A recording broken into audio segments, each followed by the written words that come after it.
देह में बीमारी होगी तो उसका कोई ना कोई इलाज जरूर है। शरीर में अगर कोई बीमारी है तो उसका भी इलाज हो सकता है। शरीर में कोई रोग लग गया, देह में कोई रोग लग गया, शरीर में कोई रोग बीमारी आ गई तो उसका इलाज हो सकता है। पर मन में अगर कोई रोग लग जाता है, मन में कहीं ईर्ष्या, कहीं मन के अंदर कोई रोग लग गया तो उसकी कोई बीमारी नहीं है, उसका कोई इलाज नहीं है। उसका यदि कोई इलाज है तो केवल शिव महापुराण की कथा, राम कथा, कृष्ण कथा, यही उसका इलाज है। उसके सिवाय उसका कोई इलाज नहीं है। शरीर के रोग को औषधि से मिटाया जा सकता है,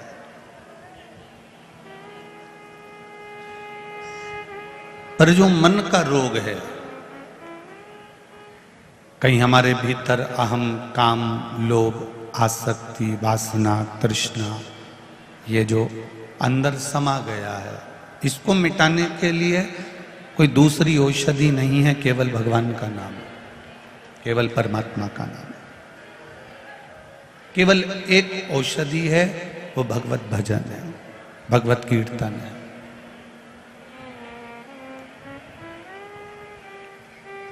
आज यदि ठाकुर श्री शरद सिंह जी सिसोदिया जी ने अगर ये कथा करवाई है, 5 दिवसीय शिव महापुराण की कथा जो ये कोटेश्वर क्षेत्र में चल रही है, तो ये हमारे भीतर का कोई भाव देवाधिदेव महादेव के चरणों में होगा। इसलिए ये पावन कथा आप और हमको सुनने को मिली है। कुछ कृपा, कुछ उदारता, कुछ दया उस परमात्मा की होती है, तब सत्संग मिल पाता। पत्नी, बच्चे, भोजन, घर, पानी, पत्नी, बच्चे, भोजन, पानी, घर, ये तुम्हारे जितने जन्म होंगे, 84 लाख योनियां हम जो लेंगे, जितनी बार हम मृत्यु लोक में जन्म लेंगे, प्रत्येक योनि में हमको ये सब कुछ मिलेगा। हर जन्म में हमें बच्चे भी मिलेंगे, हर जन्म में हमें पति भी मिलेगा, हर जन्म में हमें पत्नी भी मिलेगी, हर जन्म में हमें भोजन भी मिलेगा, हर जन्म में हमें पीने को पानी भी मिलेगा। पर हर जन्म में शिव महापुराण की कथा नहीं मिलेगी। प्रत्येक जन्म में शंकर की कथा नहीं मिल सकती। शिव कथा केवल ये मनुष्य की देह के लिए, मानव के शरीर के लिए। और जब एक बार हम देवाधिदेव महादेव का स्मरण कर लेते हैं, एक बार हम भगवान का भजन कर लेते हैं, एक बार हम शिव भक्ति में लग जाते हैं, तो फिर हम व्यर्थ के विचारों में नहीं फंसते।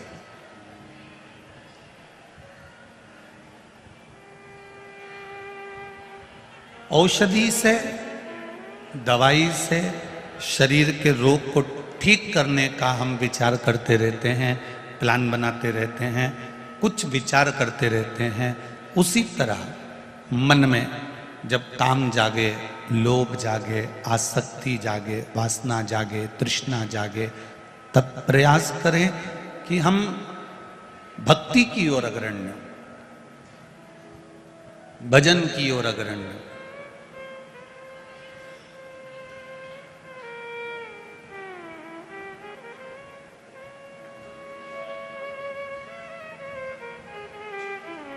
एक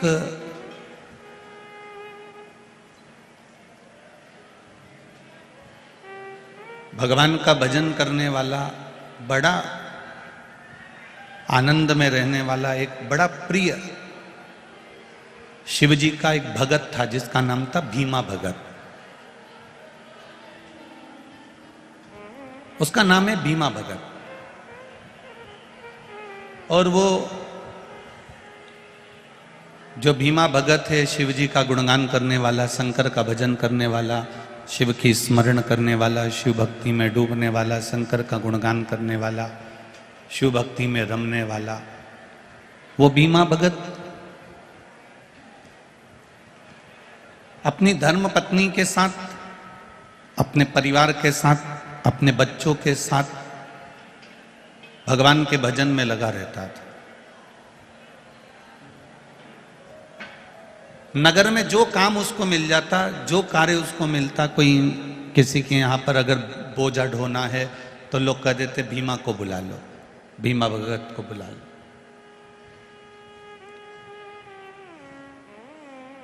किसी के यहाँ अगर कोई शादी हो रही है, कोई काम बड़ा है, तो कह दिया भीमा भगत को बुला लो।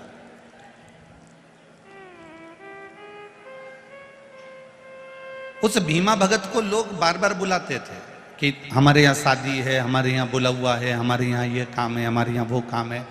ये काम कर देता था, थोड़ा सा कुछ मिल जाता था तो घर का गुजारा हो जाता। ये कथा नहीं है, यह हमारे जीवन का एक चरित्र है, इसको बड़े ध्यान से सुनना। बहुत दूर दूर से आप लोग आए हो, बहुत मन लगाकर कथा सुनना, चित्त लगाकर बैठना, व्यर्थ की बातों में अपने समय को बर्बाद मत करना, क्योंकि बहुत दूर दूर से तपती हुई धूप में आप लोग यहाँ आकर बैठे हो। तो उस समय की कीमत को समझना, उसको जानने का प्रयास करना। ये कार्यकर्ता, आप लोग नीचे बैठ जाओ। ये जितने कार्यकर्ता हैं यहाँ पर, नीचे बैठ जाओ। आप लोग नीचे बैठ जाओ, वहीं पर बैठ जाइए, वहीं की वहीं बैठ जाओ, जहां पर खड़े हो वहीं बैठ जाइए।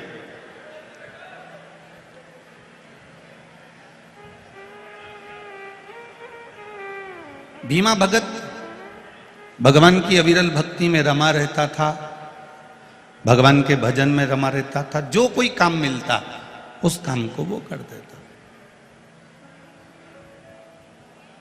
बहुत अच्छा परिवार चल रहा है, बहुत अच्छा सब काम चल रहा है, कोई कमी नहीं है, कोई किसी चीज की, किसी बात की कोई कमी भीमा भगत के यहाँ नहीं है।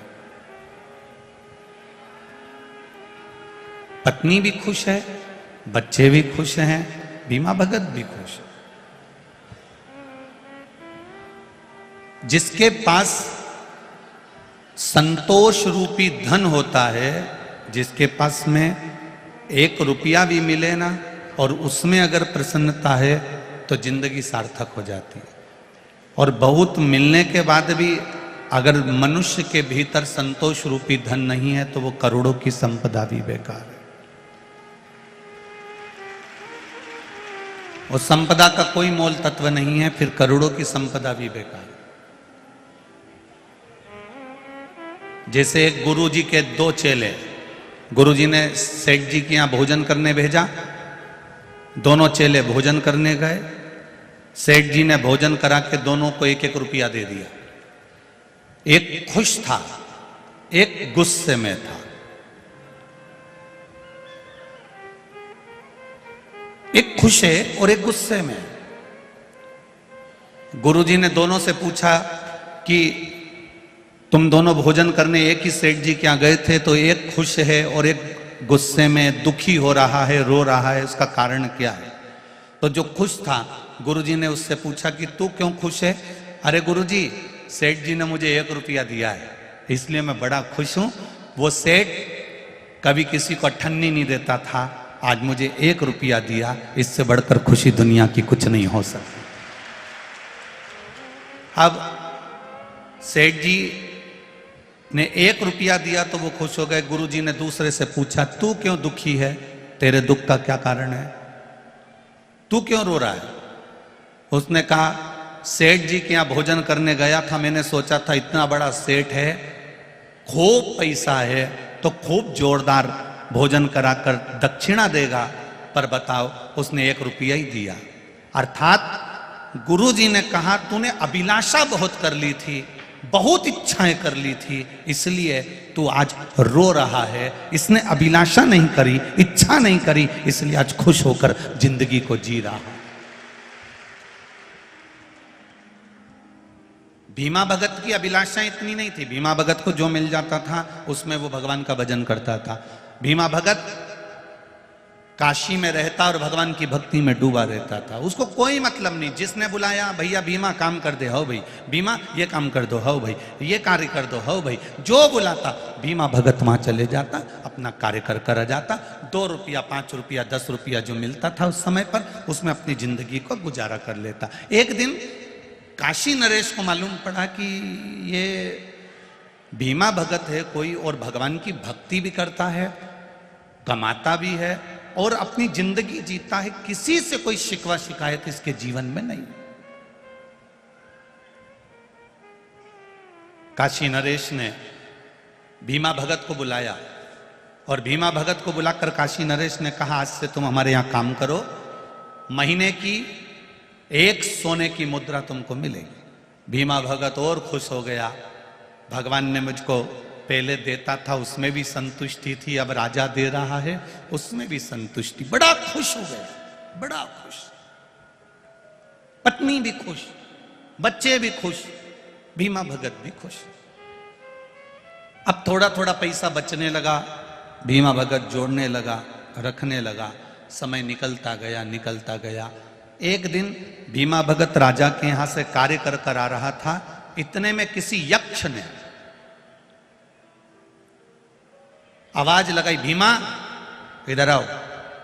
भीमा ने आवाज सुनकर पलट कर देखा, मुझे कौन बुला रहा, इधर आओ भीमा। भीमा दौड़ कर आया, कौन हो तुम? मैं यक्ष हूं, मेरे पास में 5 घड़े सोने के असरफियों से भरे हुए रखे हैं, मैं तुम्हारी भक्ति को देखकर वो 5 घड़े तुमको देना चाहता हूं। भीमा भगत ने मन में सोचा कि क्या करूंगा लेकर, मेरे को सोने की एक असरफी मिल तो रही है, करना क्या है मुझको। उस परमात्मा ने पेट अगर हमको दिया है तो उसको भरने की जवाबदारी भी उस परमात्मा ने अपने पास रखी है कि मैंने पेट दिया है तो भरूंगा भी मैं, तुझे भूखा नहीं मरने दूंगा। पेट मैंने दिया है, भर दूंगा। पेट भरने की जवाबदारी भोलेनाथ की है, पर तुम्हारे घर की पेटी भरने की जवाबदारी भोलेनाथ की नहीं है कि तुम्हारे यहां करोड़ों का धन भोलेनाथ जी देंगे या बहुत संपदा देंगे या तुम्हारी पेटी भोलेनाथ जी ना ना ना। भोलेनाथ जी कहते मैं पेट भर दूंगा, क्योंकि उसकी जवाबदारी मेरी है, क्योंकि मैंने तुझे जन्म दिया, मैंने तुझे पृथ्वी पर पैदा किया, ये जवाबदारी मेरी है। अब भीमा भगत सोने की असरफियां से भरा हुआ हंडा पाने के लिए भीमा भगत ने तुरंत कह दिया। थोड़ा सा लोभ, थोड़ा सा लालच अंदर जागृत हुआ, और अंदर जब लोभ जागृत हुआ तो भीमा भगत ने सोने की असरफी के हंडे लेने के लिए तैयार हो गया। लाओ दे दो। यक्ष ने कहा तुम घर जाओ, तुम्हारे हंडे घर पर पहुंच जाएंगे। सोने के हंडे घर पर पहुंच गए। भीमा भगत ने खोल कर देखा, 4 सोने के हंडे भरे हुए थे और 5वें नंबर का हंडा थोड़ा सा खाली था। पत्नी ने देखा ये क्या है, भीमा भगत ने सब पत्नी को बता दिया। पत्नी बड़ी खुश हो गई, परिवार बड़ा खुश हो गया, इतना सारा सोना मिल गया, इतने सारे हंडे मिल गए, इतना वैभव मिल गया। भीमा भगत को बड़ा दुख हुआ। यक्ष ने तो कहा था कि 5 हंडे भरे हुए हैं, 1 हंडा तो थोड़ा सा खाली है। 1 हंडा थोड़ा सा खाली है। पत्नी ने कहा तो क्या हुआ, जो दिया वो कम थोड़ी ना दिया। भीमा भगत को लग गया नहीं, इस हंडे को तो मैं भर दूंगा। राजा के यहां से जो कमाई करके लाता था वो कमाई उसमें डालना प्रारंभ करा, हंडे को भरना प्रारंभ करा। निकलते निकलते 25-30 साल हो गए पर हंडा नहीं भरा रहा। वो हंडा नहीं भराया। भीमा भगत आजकल अच्छे से सेवा नहीं कर रहा राजमहल में। राजा को सूचना मिली कि ये अच्छे से काम नहीं कर रहा। भीमा भगत से पूछा तुम आजकल काम नहीं कर रहे हो? भीमा भगत ने कहा सरकार एक असरफी से मेरा क्या होगा, थोड़ी तनख्वाह बढ़ा दीजिए। राजा ने 5 असरफी कर दी। उसके बाद भी भीमा भगत ले जा के डालने लगा, पर वो हंडा नहीं भराया। राजा ने फिर भीमा भगत को देखा कि कारण क्या है आखिर। तो राजा ने, भीमा काम कर रहा था और राजा ने मुख से कह दिया क्यों भीमा भगत, कहीं यक्ष के 5 हंडे के चक्कर में तो नहीं फंस गए तुम? और वो 5 हंडे यक्ष के जिसके चक्कर में तुम फंसे हो, उसका एक हंडा थोड़ा सा खाली होगा और वो हंडा जिंदगी भर नहीं भराएगा। भीमा भगत ने राजा से कहा बिल्कुल सत्य कहते हो, उसके चक्कर में मेरा भजन छूट गया, उसके चक्कर में मेरा भोजन छूट गया, उसके चक्कर में मेरा नाम कीर्तन छूट गया, उसके चक्कर में मेरा संतोष, मेरी नींद, मेरा चैन, सब कुछ समाप्त हो गया, सब कुछ चले गया। बस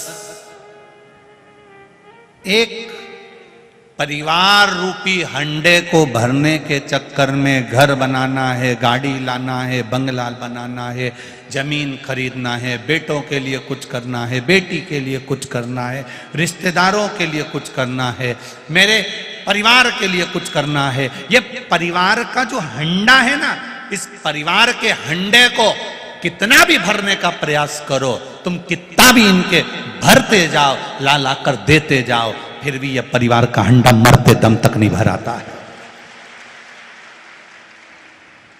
यह परिवार का हंडा मरते दम तक नहीं भराता।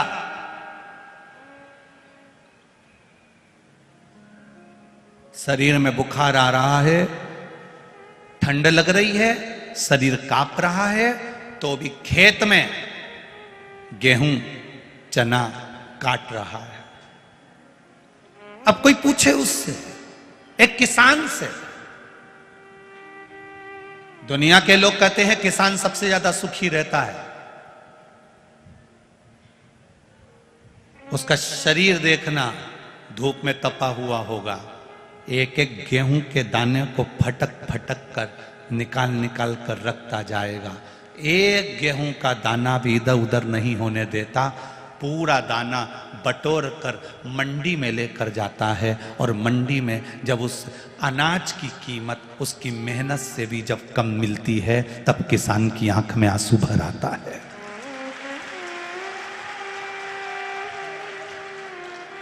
अब वो किसके भरोसे, अब वो किसके सहारे? आखिरी में वो परमात्मा पर छोड़ता है, आखिरी में वो भगवान पर छोड़ देता है कि अब तेरे भरोसे पर जी रहा हूं, अब ये तेरा है, अब मेरा नहीं है। शरीर में ताप पड़ रहा है, शरीर में बुखार आ रहा है, सिर दुख रहा है, घुटना दुख रहा है, पांव दुख रहा है, हाथ दुख रहा है, उसके बाद भी मेहनत कर रहा है।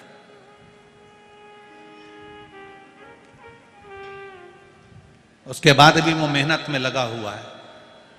और किसके लिए कर रहा है? किसान भी 2 रोटी खाता है, 2-4 गिलास पानी पीता है, वो भी जितना तो परिवार वाले ऐश की जिंदगी जीते होंगे, किसान उतना खेत में काम करता है, मेहनत करता है, कमाता है, लाता है। किसके लिए ला रहा है? किराने की दुकान पर काम करने वाला किसके लिए कमा रहा है? कपड़े की दुकान पर काम करने वाला कपड़े किसके लिए बेच रहा है? इतने बड़े बड़े शॉपिंग मॉल डाल रखे हैं, इतने बड़े बड़े व्यापार के केंद्र डाल के रखे हैं, किसके लिए डाल कर रखे हैं? अपने परिवार का हंडा भरने के लिए, किसी दूसरे का हंडा भरने के लिए नहीं। तो भी वो परिवार का हंडा खाली की खाली है। फिर तो महाभारत का वो चरित्र कितना सुंदर होगा, स्मरण करिएगा। अर्जुन, भीम, नकुल, सहदेव, युधिष्ठिर सब जा रहे हैं, और जाते जाते इन पांडवों ने देखा,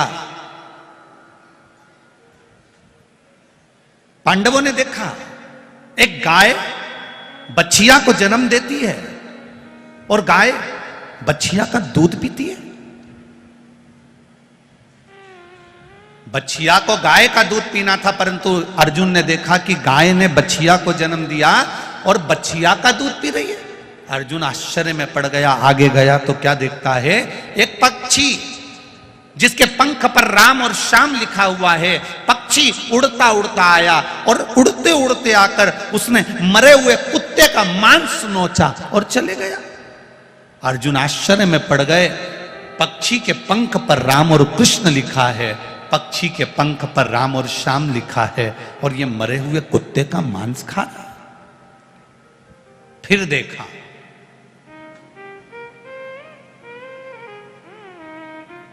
एक हाथी के दो मुंह, दोनों मुख से भोजन कर रहा है तो भी हाथी का पेट नहीं भरा रहा। अर्जुन आश्चर्य में पड़ गया, ये कैसी लीला है। और आगे गया, उसने देखा एक बड़ा सारा पत्थर ऊपर पहाड़ से लुढ़कता लुढ़कता आ रहा है। उसने बड़े बड़े वृक्षों को गिरा दिया। एक छोटे से घास के तिनके ने उस पत्थर को रोक दिया। घास का तिनका उस पत्थर को रोक देता। अर्जुन आश्चर्य में पड़ जाते हैं, कैसी लीला है। अर्जुन भगवान कृष्ण के पास गए और उनसे विनती करी, आज मैंने कुछ आश्चर्यजनक चीजें देखी है, मुझे बड़ा आश्चर्य हो रहा है। क्या आश्चर्य है अर्जुन? अर्जुन ने कहा, एक गाय ने बछिया को जन्म दिया। अभी तक मैंने देखा था गाय जिस बच्चिया को जन्म देती थी वो बच्चिया गाय का दूध पीती थी, परंतु आज मैंने देखा कि गाय ने बच्चिया को जन्म दिया और गाय ने बच्चिया का दूध पिया। फिर मैंने देखा एक पक्षी के पंख पर राम श्याम लिखा है, उड़ते हुए आया, मरे कुत्ते का मांस खाकर चले गया। फिर मैंने देखा हाथी के दो मुंह हैं, दोनों मुंह से भोजन कर रहा है पर हाथी का पेट नहीं भरा रहा। फिर मैंने देखा एक बड़ा सारा पत्थर लुढ़कते लुढ़कते आया और बड़े बड़े वृक्षों को, बड़े बड़े पेड़ों को उसने गिरा दिया, बड़े बड़े वृक्षों को उसने गिरा दिया और एक घास के तिनके ने उस पत्थर को रोक दिया। अर्जुन कहते हैं मुझे समझ में नहीं आता ये कैसी लीला है। भगवान कृष्ण कहते हैं अर्जुन अब कलयुग आ गया, ये कलयुग की लीला चालू हो गई।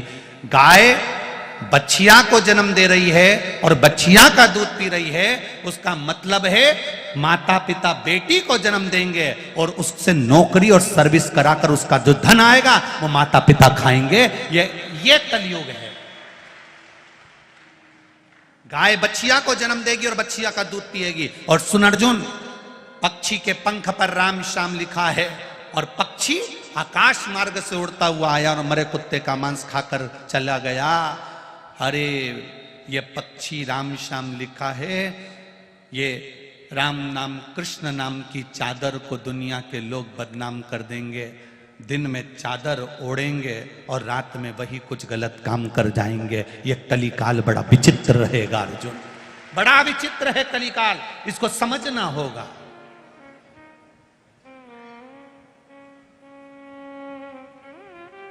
पहले आश्रम में रहने वाले, मठ मंदिर में रहने वाले, भगवान के भजन में रहने वाले, वन में रहने वाले, सत्संग में रहने वाले, भगवान की भक्ति में रहने वाले, आश्रम में रहने वाले, मठ मंदिर में रहने वाले, साधु संत सन्यासी तपस्वी साधक उपासक, ये जितने होते थे इनको रामायण गीता भागवत शिवपुराण भगवान के भजन राम और कृष्ण से मतलब रहता था।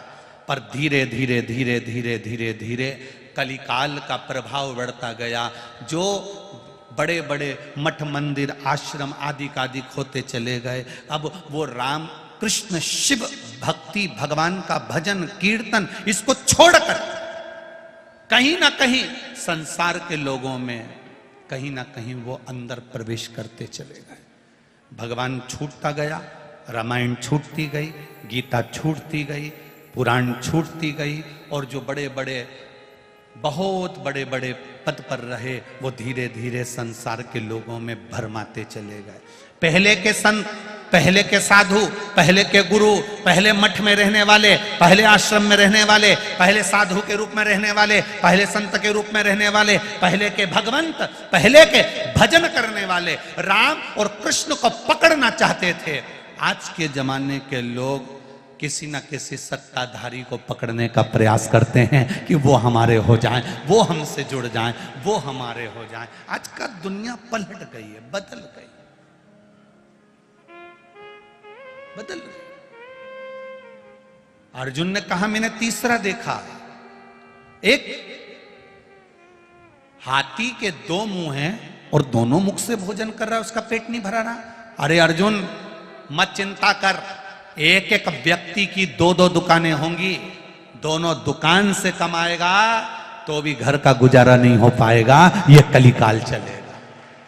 एक दुकान से नहीं, दो दो दुकान डालकर बैठेगा, दो दुकान से कमाएगा। हमारी कपड़े की भी दुकान, हमारी इसकी भी दुकान, हमारी उसकी भी दुकान, छोटा भाई ये करे ने बड़ा भाई ये करे, छोटा लड़का ये करे ने बड़ा लड़का ये करे, हमारी बहन ये करे ने भाई ये करे। इतनी जगह से कमाई होने के बाद भी घर में रोज क्लेश है, रोज अशांति है, रोज चिड़चिड़ है। पति की भी नौकरी है, पत्नी की भी नौकरी है, बच्चे भी एजुकेशन अच्छी कर रहे हैं, पढ़ाई अच्छी चल रही है, सब कुछ अच्छा चल रहा है, उसके बाद भी घर में शांति रत्ती भर की नहीं है।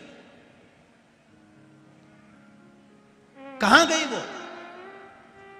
किसके लिए कमा रहे हो? किसके लिए भाग दौड़ कर रहे हो? इंदौर जैसी सिटी में, मुंबई जैसी सिटी में, दिल्ली जैसी सिटी में, बड़े बड़े नोएडा जैसी सिटी में, पुणे जैसी सिटी में, बेंगलोर जैसी सिटी में सुबह 8 बजे से घर से निकलता है, 11 बजे ऑफिस पहुंचता है, 11 बजे ऑफिस में गया, 5 बजे तक 6 बजे तक ऑफिस करा, 6 बजे घर से निकलेगा, रात को 10 बजे अपने घर पहुंचता है। घर पहुंचा, मुंह हाथ धोए, 2 रोटी खाई और पड़ गया, फिर उठा फिर चल दिया, फिर उठा फिर चल दिया। ये जिंदगी है मनुष्य की। परिवार का हंडा कितना भी भरना चाहो मर जाओगे, आखिरी में अर्थी पर पड़े रह जाओगे, पर परिवार का हंडा जिंदगी भर नहीं भरा पाएगा। जिंदगी भर कभी एक फरमाइश पूरी होगी, दूसरी फरमाइश आ जाएगी, दूसरी फरमाइश पूरी होगी, तीसरी फरमाइश आ जाएगी, तीसरी फरमाइश पूरी होगी, चौथी फरमाइश आ जाएगी। कहीं इसका संबंध करना है, उसकी शादी करना है, उसका मायरा भरना है, छपड़ा टूट गया उसको बनाना है, मेरे बाजू वाले की मेड़ टूट गई उसको करना है, पानी का पाइप लाना है, मोटर डालना है। ये परिवार का जो हंडा है ये कभी जिंदगी में नहीं भरा सकता। बस एक काम करना है, इस परिवार के हंडे को काशी नरेश ने उस भीमा भगत से कहा, एक काम करो, इस परिवार के हंडे को, ये 5 कर्म के हंडे को, इसको ले जाकर देवाधिदेव महादेव को वापस दे दो, यक्ष को वापस दे दो और उनसे कहो हमको ये हंडा नहीं चाहिए, हमें जितना मिल रहा है ऐसा देना मेरे भोलेनाथ, जितना तू दे बस ऐसा देना कि मेरे भाग्य का देना, उसी को करोड़ों का बना देना और उसी को आनंद करा देना, जो दे वो अच्छा देना। हमें ऐसा धन मत दे देना कि बड़ी बीमारी हो जाए, हमें ऐसी संपदा मत दे देना कि हम रोग से ग्रसित हो जाएं, हमें ऐसा धन मत देना कि हम तिल तिल घटते चले जाएं, ऐसा धन नहीं चाहिए। हमें धन वो देना जो मेरी किस्मत का हो, मेरे भाग्य का हो, मेरे लिए जो रखा हो वो मुझे देना, मुझे दूसरे के हिस्से का नहीं चाहिए, मुझे दूसरे के वैभव। कई लोग चप्पल चुरा कर ले जाएं, कोई लोग चेन चुरा के ले जाए, कोई लोग मंगलसूत्र चुरा कर ले जाएं। ये चोटे दुनिया भर में जितनी जगह कथा होती है वहाँ चोरी करने पहुँच जाते हैं। इनसे पूछो ये कितने साल से चुरा रहे, लाखों की चेन, 50,000 की चेन, 1 लाख की चेन, 25,000 की चेन, 50,000 की चेन, कितनी बार चुराई होगी, कितनों की चुराई होगी।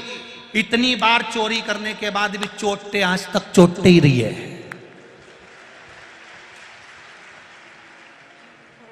कित्तों की पानी की मोटर चुरा ली होगी, कित्तों के कुएं का बोर का मोटर चुरा ली होगी, कित्ते के कुएं की मशीन चुरा ली होगी, उसके बाद भी ना जाने कितनों की मोटरसाइकिल चुराई होगी, कितनों की गाड़ी चुराई होगी, उसके बाद भी ये चोटे की, अरे बोलो जम के बोलो, चोटे की चोटे ही रही है। तुम्हारे यहाँ दूसरी पानी की मोटर आ गई, तुम्हारे यहाँ दूसरी गाड़ी आ गई, तुम्हारे यहाँ दूसरी चेन आ गई, तुम्हारे यहाँ दूसरा मंगलसूत्र आ गया, तुम्हारे यहाँ दूसरी घड़ी आ गई, तुम्हारे यहाँ दूसरी चप्पल आ गई। क्यों?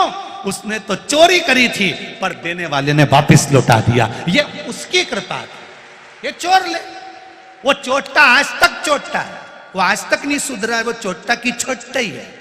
आज भी तुक्तान लगा के आए, मोबाइल चुरा लो नहीं, ये चुरा लो नहीं, वो चुरा लो, उसके बाद भी वो चोटा की चोटा ही रिया। और जिसका चले गया उसने फिर नया ले लिया उस परमात्मा की कृपा से। इसके दिन फिर गए, पर वो चोटा की चोटा ही रह गया। वो नहीं उन्नति कर पाया, तरक्की नहीं कर पाया।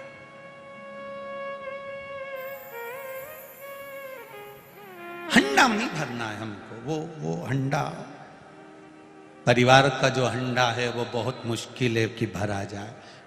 आप लोगों के परिवार का हंडा भरा गया हो तो बात दूसरी है, क्योंकि तुम तो कोटेश्वर के पास के।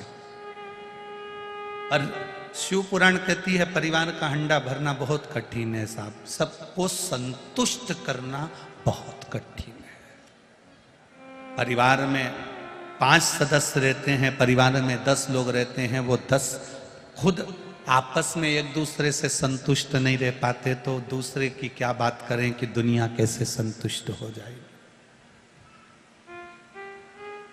हम दुनिया को संतुष्ट करने चले, हम दुनिया को प्रसन्न करने चले, हम दुनिया को खुश करने के लिए चले, कैसे हो जाए?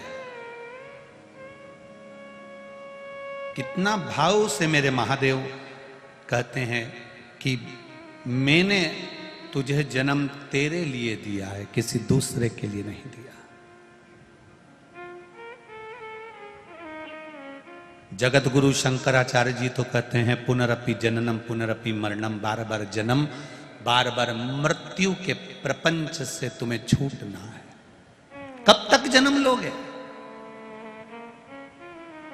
कब तक? जन्म और मृत्यु के प्रपंच से हम छूटना है। उसके भजन के बल को हम बढ़ाएं। कहा एक हाथी के 2 मुख, दोनों मुख से भोजन करे तो पेट ना भराए। दुनिया के लोगों ने व्यापार बढ़ा लिया, खूब व्यापार बढ़ाया, खूब व्यापार बढ़ाया, खूब जमीन बढ़ाई, खूब व्यापार बढ़ाया, मकान बढ़ाया। छोटा सा था 2 मंजिल का कर लिया, छोटा सा था पीछे बाड़ा बना लिया, छोटा सा मकान बड़ा कर लिया, जमीन बढ़ा ली, व्यापार बढ़ा लिया, घर बढ़ा लिया, वंश बढ़ा लिया, सोना बढ़ा लिया, चांदी बढ़ा ली, हंडा बढ़ा लिया, ट्यूबवेल बढ़ा लिया, कुआं बढ़ा लिया, दुनिया का सामान बढ़ा लिया, फसल बढ़ा ली, पर भजन नहीं बढ़ा पाया। जिस दिन भजन बढ़ जाता उस दिन सब बढ़ जाता। भक्ति नहीं बढ़ा पाया, विश्वास नहीं बढ़ा पाया। जिस दिन भक्ति और विश्वास दोनों प्रबल हो जाए, भक्ति और विश्वास जिस दिन दृढ़ हो जाए, उस दिन परमात्मा मिल गए। आपका विश्वास क्यों नहीं बढ़ता? एक पत्र आया है, देखिए।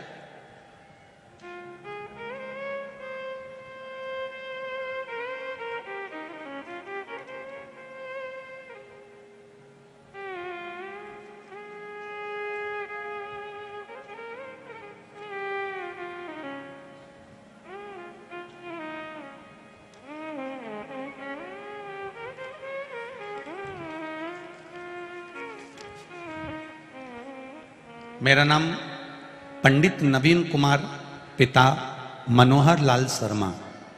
मैं ग्राम गाजनोद, तहसील बदनावर, जिला धार का रहने वाला हूँ। कहीं बैठे हों तो हाथ हिलाइएगा। आप ही हैं? दोनों हाथ हिला दो एक बार। श्री शिवाय नमस्तुभ्यम। मैं ग्राम गाजनोद, तहसील बदनावर, जिला धार का रहने वाला हूँ गुरुजी। आज से 1 वर्ष पूर्व मेरी माता को पेट में बहुत जोर से दर्द हुआ। डॉक्टर को बताने पर उन्हें बताया कि उनके पेट में कैंसर की गठान है। कैंसर की गठान है। मेरी माँ की उम्र 68 वर्ष है गुरुजी। 18 वर्ष पूर्व ही उनको स्तन में कैंसर हुआ था।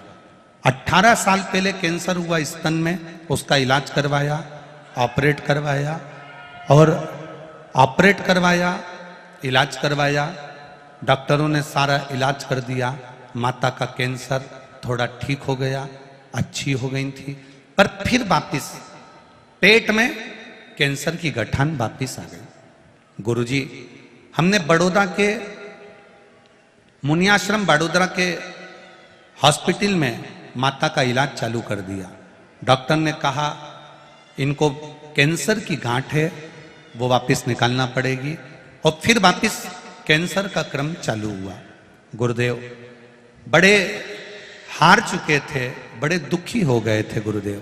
फिर विचार करा क्या करा जाए। तब सीहोर कुबेरेश्वर धाम पर मेरी बहन अनीता गई और वहां से एक रुद्राक्ष लेकर आ गई। उसी को पानी में गला देते, शिव जी को चढ़ा देते। आपने कथा में बार बार कहा है कि शंकर जी को जल चढ़ाकर उसका आचमन करना चाहिए। एक बेलपत्र शिव को चढ़ी हुई कुंडकेश्वर महादेव के नाम से खाना चाहिए। वही हमारी माता को हमने देना चालू कर दिया। डॉक्टर ने ऑपरेशन के लिए तारीख दे दी कि इनको लेकर आ जाना, हम पेट में से गांठ निकाल देंगे कैंसर की और कीमो चालू कर देंगे। गुरुदेव, हम उस जल को माँ को पिलाना प्रारंभ करा और माँ को जल पिलाते, एक बेलपत्री रोज खिलाते, आचमन कराते, श्री शिवाय नमस्तुभ्यम का जाप कराते। गुरुदेव वापिस बड़ौदा के उसी हॉस्पिटल में ऑपरेशन के लिए लेकर गए। डॉक्टर ने दूसरी बार फिर जांच करी और जांच करी तो बाबा ने कृपा कर दी, वो गठान गल गई और उसकी जगह एक छोटी सी पत्थरी रह गई। अब ठीक है, वो बैठिए। हर हर महादेव। शिव तत्व को जानना। एक पत्र और बड़ा सुंदर आया है, देखिए।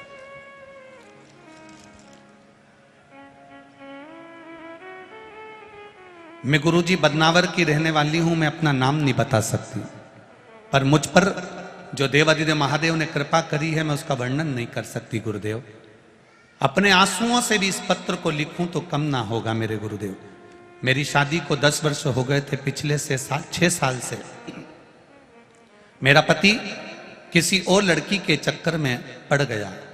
मेरा एक बेटा भी है गुरुदेव, जो कि 8 वर्ष का है। ऐसे में कुछ समझ नहीं आ रहा था कि क्या किया जाए। रोज रोज घर में लड़ाई झगड़े होने लगे। मेरी मानसिक स्थिति खराब हो गई। साथ ही साथ सब देखकर मेरा बेटा भी परेशान होने लगा, क्योंकि मेरे पति उससे शादी करने को तैयार हो गए, जो दूसरी लड़की थी। फिर मेरी सासू माँ, जो हर समय मेरा साथ देती है, उसने मुझसे कहा, बेटा तू भी पशुपति व्रत कर, मैं भी पशुपति व्रत करती हूँ।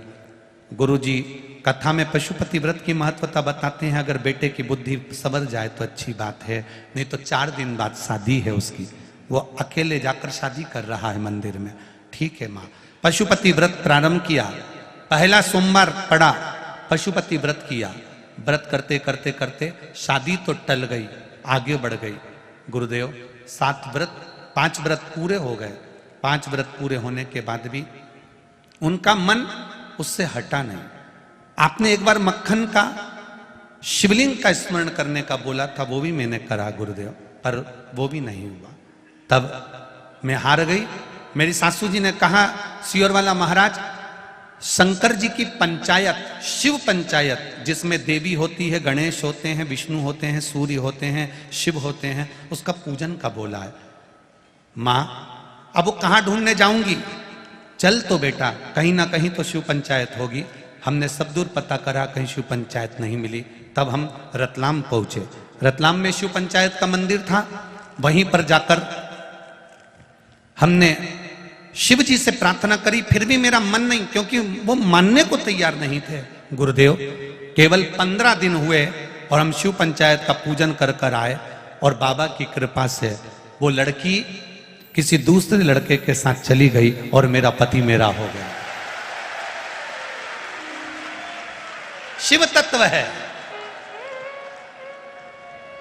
खाली न जाता कोई दर से तुम्हारे, मैं भी खड़ी हूं नन्ही बाहें पसारे, अपने हृदय से लगा लो, लगा लो, गिरा जा रहा हूं, उठा लो, उठा लो।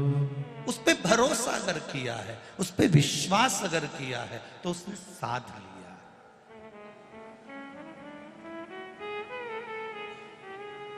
आप लोगों से कहना चाहूंगा, बड़ी दूर दूर से आए हो, धूप में खड़े हो,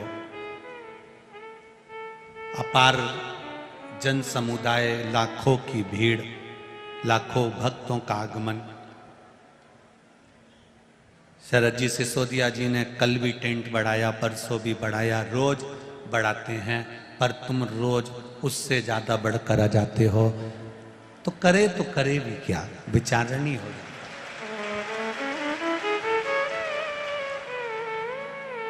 शरद जी, कई बार लोग पूछते हैं सीहोर में आकर कि टेंट कितना लगाना पड़ेगा कथा के लिए, तो समिति के लोग कहते हैं कि अब हम कैसे बता सकते हैं कि कितने आएंगे,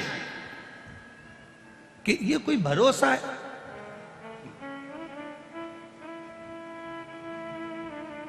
इस जंगल में तो किसी को भी अंदाजा नहीं होगा। रे बोलो सही है कि गलत है?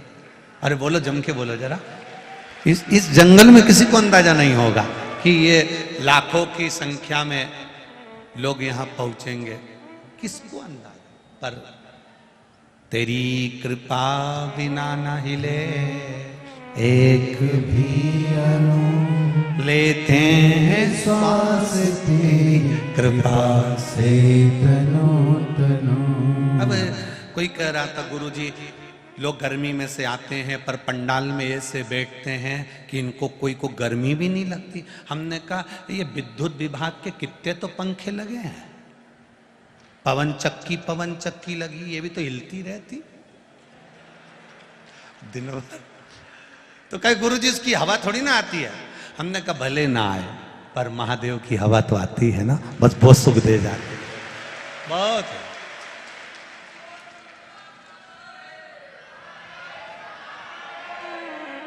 अब शिव भक्ति का बस तत्व ही यही है, परिवार का हंडा नहीं भर सकते, भजन के हंडे को भरना प्रारंभ कर दो, भक्ति को करना प्रारंभ कर दो। हम ये नहीं कहेंगे कि तुम खेती छोड़ दो, जमीन छोड़ दो, जायदाद छोड़ दो, घर छोड़ दो, परिवार छोड़ दो, तुम कुछ मत छोड़ो, तुम तो उसी में रहो, उसी में। हम मना भी नहीं करेंगे, हम तो 2 बार रोटी खाते हैं, तो हम ये भी नहीं कहेंगे कि तुम 2 बार खाओ, तुम तो 4 बार खाओ, पर किसी के प्राण मत खाओ, मना थोड़ी ना, खाओ। चित्त को परमात्मा में लगाना प्रारंभ करो, और जब ये चित्त, ये विश्वास, ये दृढ़ता, अब हाथी के 2 मुख। फिर अर्जुन ने भगवान कृष्ण से कहा, एक बड़ा सारा पत्थर पहाड़ पे से लुढ़कता लुढ़कता आ रहा, बड़े बड़े वृक्षों को उसने गिरा दिया, एक घास के तिनके ने उस पत्थर को रोक दिया। भगवान कृष्ण कहते हैं, अर्जुन मत घबराओ, जब कलयुग आएगा बड़े बड़े धर्म शास्त्रों को, नियम को गिरा देगा, केवल एक शिव महापुराण रूपी तिनका ऐसा होगा जो कलयुग को फिर ठहरा देगा। शिव महापुराण रूपी एक तिनका, शंकर का भजन, शंकर का स्मरण। दुनिया के लोग कहते हैं कि ये कलिकाल में हो क्या रहा है, जिधर जाओ लोग एक लोटा जल लेकर शंकर जी के मंदिर जा रहे हैं, बच्चे बच्चे मंदिर जा रहे हैं, बूढ़े लोग मंदिर जा रहे हैं, शिव के भजन में लगे, शंकर के गुणगान में लगे, शंकर के स्मरण में लगे। आज गांव गांव, शहर शहर, पैसे वाला करोड़पति हो, चाहे रोड पर रहने वाला एक साधारण सा गरीबड़ा ठेला चलाने वाला क्यों ना हो, वो भी मजदूर हो, वो भी एक लोटा जल शंकर जी को चढ़ा रहा है। ये कली काल में शिव युग आ गया, कलयुग गया, शिव का युग। कलयुग जब लुढ़कता हुआ आएगा, कलयुग जब बढ़ता हुआ आएगा, कलयुग जब पहुंचेगा, एक छोटा सा घास का तिनका, एक शंकर का नाम स्मरण, एक लोटा जल, शिव की भक्ति, शंकर के नाम का गुणगान, शिव का स्मरण, इस कलयुग को रोकने की सामर्थ्यता रखता है, सामर्थ्यता।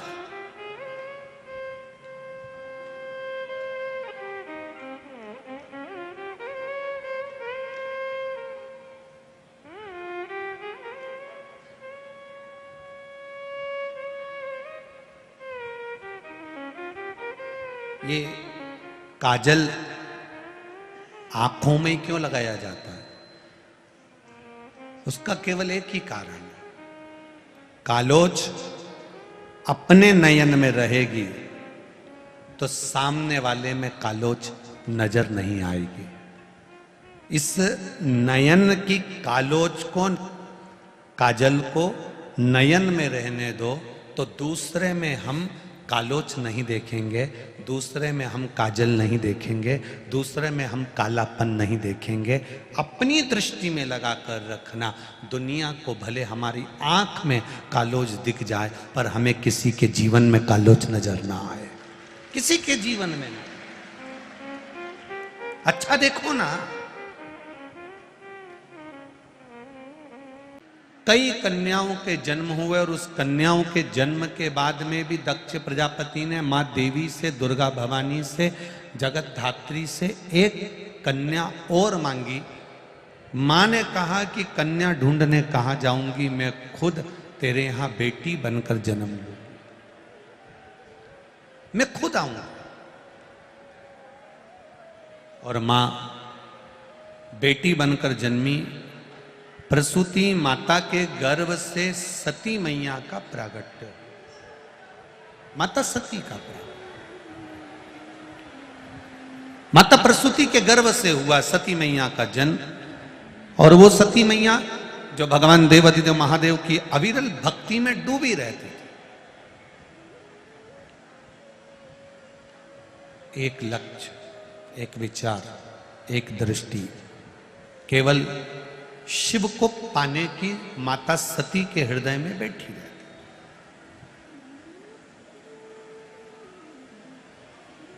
भगवान शंकर को पाने की एक ललकता, भगवान शिव को पाने की एक उमंगता। और एक बात अपने जीवन में उतार कर रखिएगा, जिसके भीतर भगवान को पाने की ललकता बढ़ जाती है, जिसके भीतर भगवान को पाने की इच्छा बढ़ जाती है, जिसके भीतर भगवान के चरण पाने की इच्छा बढ़ जाती है, उसके लिए भगवान भी उसको पाने की इच्छा बढ़ा लेता है और उसको अपना बनाने की इच्छा प्रकट कर लेता है। परमात्मा भी उसको पाना चाहता है, परमात्मा भी उसको प्राप्त करना चाहता है। सारी समस्या का हल एक लोटा जल, और वो जल में भी छल नहीं होना चाहिए, तो जल में भी कोई दिखावा नहीं होना चाहिए। आप हृदय से, दिल से, मन से, भाव से भगवान को समर्पित करो। एक बात इस कोटेश्वर महादेव की पावन पंच पुष्प शिव महापुराण की कथा में कहना चाहेंगे। बड़े दिल से सुनिएगा, इसको हृदय में उतार कर सुनिएगा। कई लोग कहते हैं गुरुजी शंकर भगवान पर गंगा जल चढ़ाएं तो शिव जी जल्दी प्रसन्न होते हैं, और इतना गंगा जल हमारे पास में नहीं है कि हम रोज शंकर भगवान को गंगा जल चढ़ाने के लिए जाएं।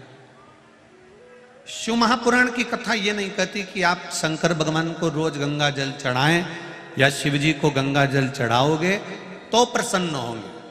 शंकर भगवान की तो कथा कहती है, शिव महापुराण की कथा कहती है, एक लोटा जल जब आप देव अधिदेव महादेव को चढ़ा रहे हो, जो शंकर भगवान से स्पर्श हो गया, शिवलिंग से छू गया, वो जल अपने आप गंगा जल बन गया। अलग से जल गंगा जल नहीं,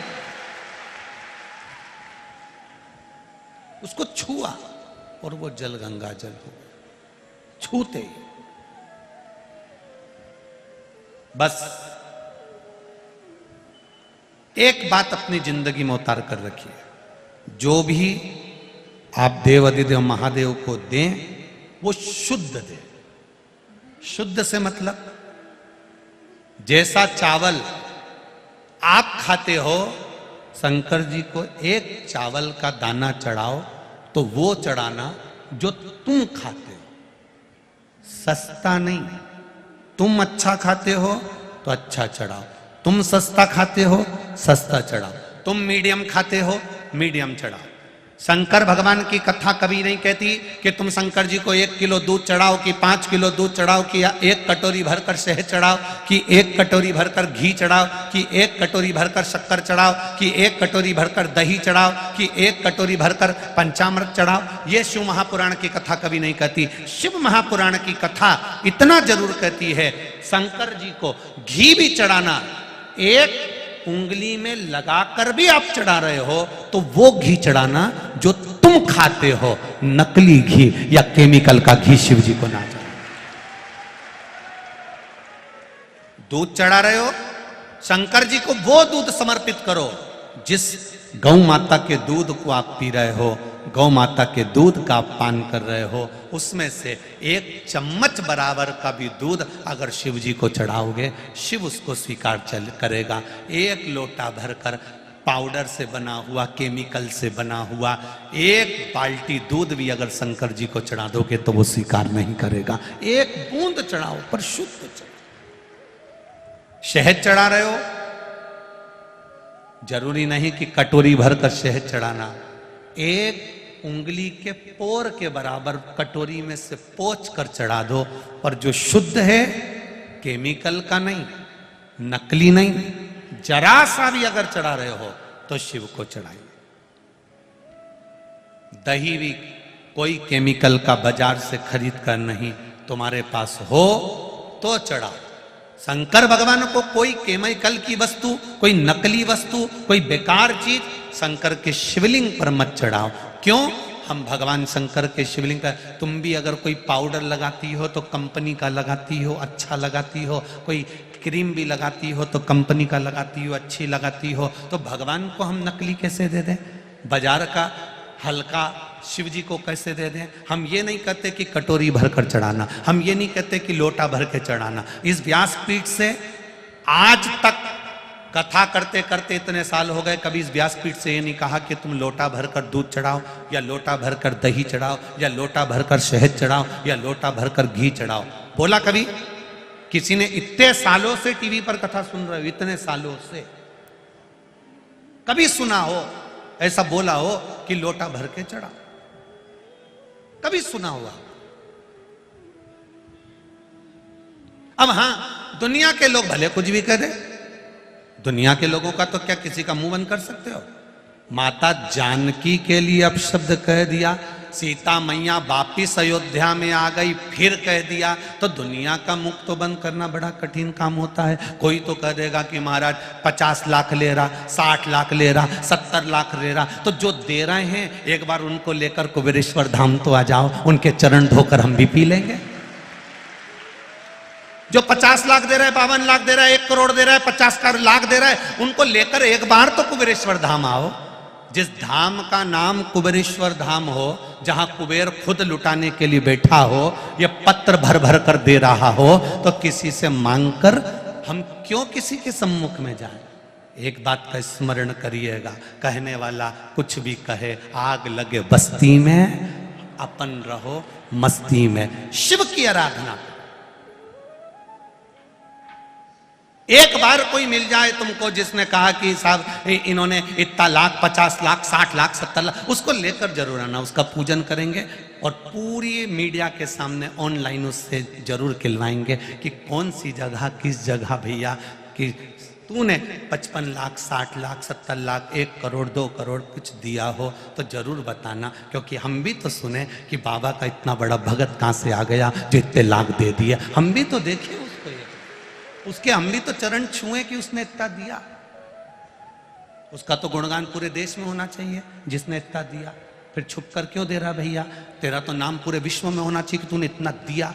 पूरे विश्व में लोग जरा सा सोना चढ़ाते हैं तिरुपति में जाकर तो उनका नाम अखबारों में छप जाता है, तो तुझे तो फिर अखबारों में छपवाना चाहिए कि मैंने लाखों रुपए दिए, प्रूफ के साथ। भजन में मन लगाओ। कभी इस व्यासपीठ से नहीं कहा कि 1 लोटा भर के दूध चढ़ाना, 1 लोटा भर के दही चढ़ाना, 1 लोटा भर के शहद चढ़ाना, 1 लोटा भर के घी चढ़ाना। शंकर भगवान के शिवलिंग पर जो चढ़ाना, 1 बूंद के बराबर भी चढ़ाना, तो केमिकल वाला नहीं, नकली नहीं, जैसा तुम खाते हो वैसा चढ़ाना, जैसे तुम रहते हो वैसा रहना। फूल भी नहीं है, चावल का दाना चढ़ाना। इस व्यासपीठ से बार बार कहा, कुछ भी नहीं है, जल भी नहीं है, तो उसके मंदिर को बस प्रणाम कर लेना। ये भी नहीं बन सके तो उसके दरवाजे के सामने से मुस्कुरा कर निकल जाना, तो तब काट देता है। और उसके दरवाजे के सामने से मुस्कुरा कर भी नहीं जा सकते तो उसके शिखर का दर्शन कर लेना। शिखर दर्शनम सर्व पापनाशनम, उतने में भी वो कल्याण कर देता है। केवल उसका दीदार, केवल उसका दर्शन, केवल उसका आनंद हमारे जीवन को सुख दे जाता है, आनंद दे जाता है। कल कोई कह रहा था, गुरुजी कोई टीवी पर महाराज जी बोल रहे थे कि नारी को शिवलिंग नहीं छूना चाहिए या ऐसा नहीं करना चाहिए वैसा। हम कहते हैं जिसने शिव महापुराण कभी पढ़ा नहीं, जिसने शंकर के तत्व को नहीं जाना, गीता प्रेस गोरखपुर की शिव महापुराण की किताब लेकर आइए, पुस्तक लेकर आइए, उसके विद्धेश्वर संहिता का 75 नंबर का प्रश्न निकालिए, उसमें एक एक चीज मिल जाएगी कि शंकर को चढ़ा हुआ पदार्थ कैसे खाना चाहिए, शिव जी पे चढ़ा हुआ जल पीने के कितने दोष मिट जाते हैं। शंकर भगवान को जब कोई स्त्री, कोई पुरुष, कोई नारी, कोई बच्चा, कोई बूढ़ा केवल स्पर्श कर लेता है तो 84 लाख योनियों में फिर जन्म नहीं होता है। यह शिव पुराण का है। अब गीता प्रेस गोरखपुर की सुपरांट तो तुम्हें कहीं पे भी मिल जाएगी, बाजार से खरीद लो, मंगवा लो, उसको पढ़ो, उसका स्मरण करो। कहने वाला कहता रहे, महाराज केमिकल की वस्तुएं, नकली वस्तुएं कोई शंकर भगवान पर समर्पित मत करो, क्योंकि शिवलिंग पर जब हम समर्पित करते हैं तो शंकर भगवान को भी कष्ट होता है। शुद्ध चढ़ाओ, एक दाना चावल का चढ़ाओ। कभी इस व्यासपीठ ने नहीं किया कि एक बोरी चढ़ाओ या 1 किलो चढ़ाओ या 250 ग्राम चढ़ाओ या 50 ग्राम चढ़ाओ। सुना ना जीजिए, तुमने हमेशा कहा एक चावल का, बोलो बोलो जम के, दाना। और बेलपत्री भी क्या कहा कि जो शंकर पे चढ़ी हो वो ही धो के चढ़ा दो। नहीं है ना तुम्हारे पास, कोई बात नहीं। माता के गर्भ से जब जन्म लिया था तो कौन सी तुम कोई चीज लेकर आए थे? ये 2 हाथ थे, शीश था, मुख था, नेत्र थे, नासिका, श्रवण शक्ति, पांव, सब जो परमात्मा ने तुमको दिया है। बस मेरे भोलेनाथ कहते हैं, जो मैंने तुझे दिया है तू मुझे दे दे और कुछ मत दे, मैं तेरा हो जाऊं। जो मैंने तुझे दिया है, मुख दिया भजन कर, नेत्र दिए दर्शन कर, कान दिए श्रवण कर, शीश दिया मस्तक झुका ले, चरण दिया जहां शिव पुराण की कथा हो और कोटेश्वर जैसा धाम हो वहां दौड़ कर चले जाना, दर्शन कर कर। चरण दिए, हाथ दिए दान करने के, भजन करने के, कीर्तन करने के, सेवा करने के। मंदिर जाओ, झाड़ू लगाओ, पोछा लगाओ, झाड़ू पोछा। अरे कितना पुण्य है, कितना पुण्य। बड़ा यज्ञ रखा मेरे भगवान कृष्ण ने। हस्तिनापुर में युधिष्ठिर यज्ञ रखते हैं, सबको काम दे दिया। आखिरी का काम द्वारिकाधीश ने लिया। वो कौन सा काम था? झूठी पत्तल उठाने का। आज के जमाने में बहू से कह दो, बच्चों से कह दो, बड़े बड़े पढ़े लिखे लड़कों से, कॉलेज पढ़ने वाले लड़कों से कह दो कि जा थाली उठा के रख के, जा झूठी पत्तल उठा, जा ये उठा, नहीं उठाता, क्योंकि हम संस्कारों से वंचित रख दिए उनको। अभी 2 महीने पहले की बात है, उत्तर प्रदेश कानपुर की एक कर्नल ने, उसकी पत्नी मर गई थी, पत्नी मर गई। कर्नल आर्मी का कर्नल, मिलिट्री का कर्नल बंदूक निकालकर खुद को गोली मारकर मर जाता। कारण उसने एक पत्र में लिखा। वो कारण केवल इतना सा था, कर्नल के 2 बेटे थे, दोनों विदेश में थे, अच्छी एजुकेशन दी, अच्छी पढ़ाई कराई, अच्छी विद्या कराई, दोनों की नौकरी लग गई, दोनों की शादी हो गई, दोनों के बच्चे हो गए, दोनों विदेश में रहने लगे, अलग अलग देश में रह रहे थे एक ही देश में पर अलग अलग जगह पर थे, दोनों रह रहे। पिता, पत्नी मरी, खबर करी बेटों को, दोनों बेटों को, बड़े और छोटे को, आओ तुम्हारी माता चली गई, तुम्हारी माता मर गई। जब तक बेटे नहीं आए तब तक कर्नल ने पत्नी का अंतिम संस्कार नहीं किया। छोटा बेटा आया, छोटा बेटा आया तो पिताजी ने कहा, बेटा बड़ा बेटा नहीं आया, बड़ा बेटा नहीं आया, इंतजार करते हैं आता होगा।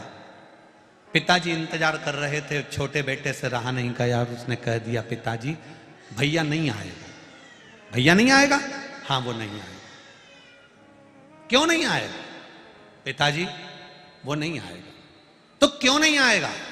पिताजी हम दोनों भाइयों ने बात कर लिया था, बड़े भैया ने कहा है मां मरी है, अंतिम संस्कार में तू चले जा, पिताजी मरेंगे तब मैं चले जाऊंगा।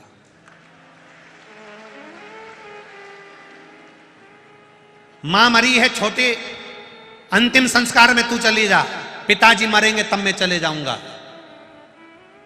बेटे के शब्द सुने और पिता की आंख में आंसू आए, अंदर गए, उन्होंने एक लेटर लिखा कर्नल ने, उसमें लिखा हम दोनों माता पिता ने अपनी पूरी जिंदगी इनकी पढ़ाई में लगाई, हमने पूरी कमाई इनके पढ़ने में, विद्या में, शादी में, प्रॉपर्टी में, परिवार के इसी हंडे को भरने में हमने जिंदगी लगा दी और पूरा जीवन बच्चों को दे दिया। और बच्चे कह रहे हैं कि माँ मरे तो तू चले जाना और बाप मरे तो मैं जाऊंगा। पिताजी ने लिख दिया कि बार बार आने की जरूरत नहीं है, मेरी प्रॉपर्टी का आधा हिस्सा मैं मिलिट्री को देता हूं और आधा हिस्सा अनाथालय को देता हूं और गोली मारकर मर। क्या संस्कार दिए हमने बच्चों को कि बेटा एडिलैंड में, बेटी है न्यूयॉर्क, बेटा एडिलैंड में, बेटी है न्यूयॉर्क, और ब्राइट बच्चों के लिए हुआ बुढ़ापा डार। काका क्या करोगे, ये रुपया कहां धरोगे, क्या करोगे इससे धन का? बेटे को पढ़ाया पढ़ाया पढ़ाया पढ़ाया, doctor, engineer, collector, SP, DSP, तुम्हारे मर्जी पड़े, मंत्री, संतरी, कलंत्री जो बनाओ, पर शिव पुराण कहती है सबसे पहले उसको संस्कारित बनाओ, नहीं तो तुम्हारा अंतिम संस्कार नहीं कर पाए। बच्चों को संस्कार नहीं दोगे तो अंतिम संस्कार नहीं हो पाएगा। जिस गांव में पानी की कमी होती है वहां की फसल बिगड़ जाती है, और जिस घर में संस्कारों की कमी होती है वहां की नस्ल बिगड़ जाती है। वृद्धाश्रम में जाकर देखना, बड़े बड़े पढ़े लिखे लोगों के माता पिता वृद्धाश्रम में मिलते हैं, कभी कोटेश्वर जैसे गांव के लोगों के माता पिता कभी वृद्धाश्रम में नहीं मिलेंगे, क्योंकि वो सेवा करना जानते हैं।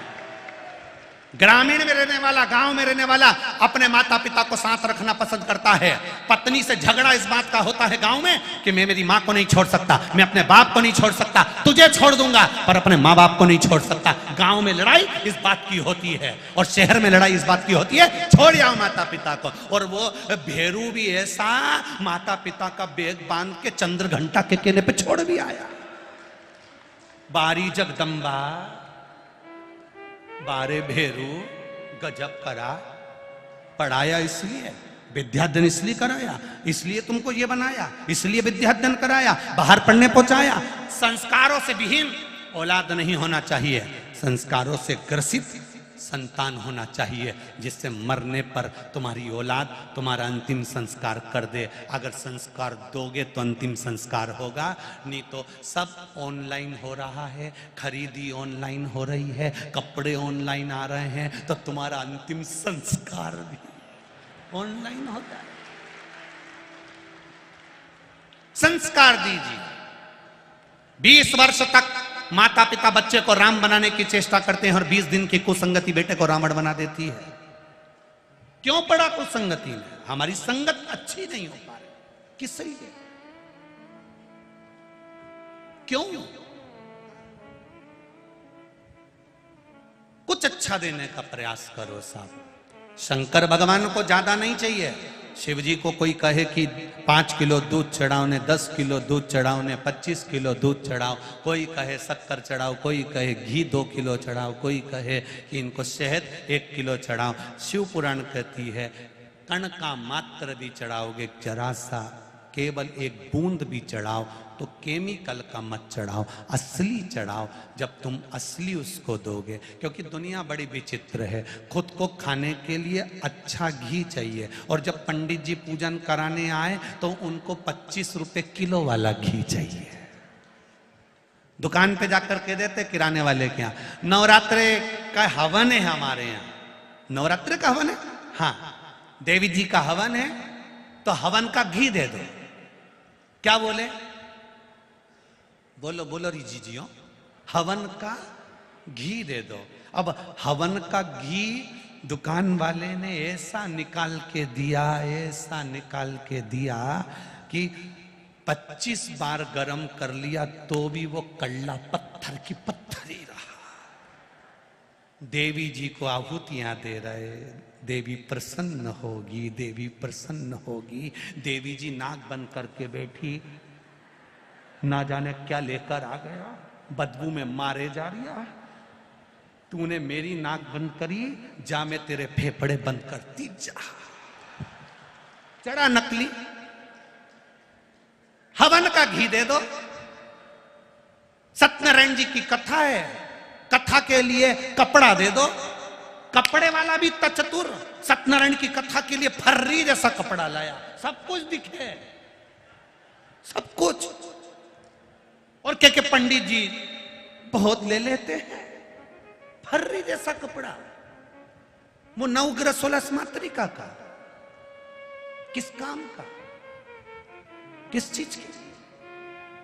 हम ये नहीं कहेंगे कि तुम करोड़ों में दो, हम ये नहीं कहेंगे कि महादेव को तुम 1 लाख बेलपत्र चढ़ाओ, हम ये नहीं कहेंगे कि महादेव को तुम 1 लाख फूल चढ़ाओ। हम इतना जरूर कहेंगे, जो तुम दे रहे हो, 1 लोटा जल भी दे रहे हो तो उसमें छल नहीं होना चाहिए। बस जल अपने घर का दिल से, मेरा बाबा है, मेरा महादेव है, मेरी सुनता है।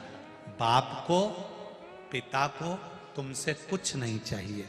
बेटा ससुराल जाता है, पिता उसको 500 का नोट देता है। बेटा तीरथ जाता है, पिता उसको 500 का नोट देता है। बेटा रतलाम जाए, नीमच जाए, ओमकारेश्वर जाए, उज्जैन जाए, पिता अपनी झोली में से, अपनी जेब में से 500 और 1000 रुपए निकाल कर देता है। पर ऐसा बेटा आज तक नहीं देखा जब बाप तीरथ जा रहा हो और बेटा 5000 निकाल के दे दे। बाप तीरथ जा रहा है, पिता तीरथ जा रहा है, पिता ओमकारेश्वर जा रहा है, पिता महाकालेश्वर जा रहा है, पिता कहीं तीर्थ जा रहा है, और बेटा को मालूम है पिताजी जा रहे हैं, बेटे को मालूम है पिताजी जा रहे हैं, और कहे कोई तो कहो दे दे। पत्नी कहती है उनके पास है, तो थारे हस्बैंड के पास में भी तो है, फिर क्यों नहीं बोला? नहीं, पिताजी के पास है, और पिता, घर का बाप, घर का पिता दुनिया की वो पूंजी है जिसके पास कुछ भी नहीं होता तो भी चैन की नींद सोता है, खुश होकर जीता है, वो बाप होता है। बच्चों को देता है, ले ले ले ले, छोड़ दिया, पर खुद भूखा रह जाएगा, पर बच्चों को नहीं रखता।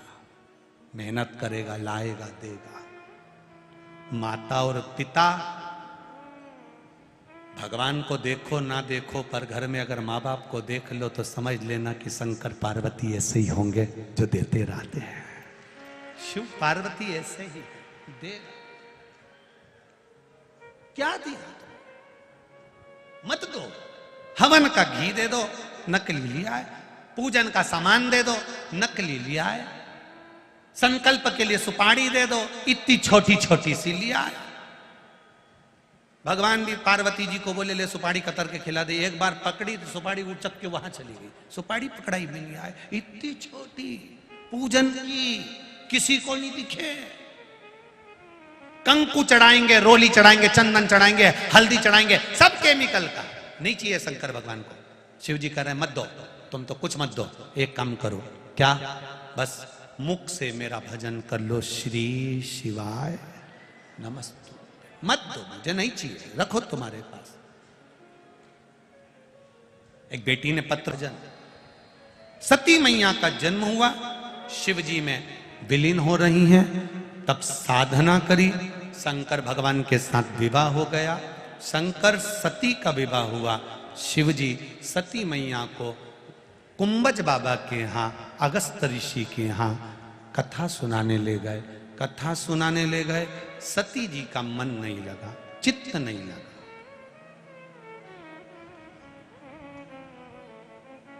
बहुत कठिन है मन को लगाना।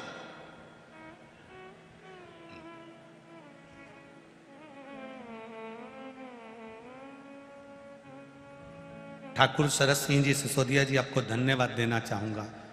आपके कारण आज कम से कम ये लाखों भक्त शंकर की कथा में अपना मन तो लगाए हैं। एक बार जोरदार ताली बजाएं इनके लिए। बहुत सारी चित्त तो लगा है, मन तो लगा है, इस भक्ति को वहां परमात्मा तक लाए तो।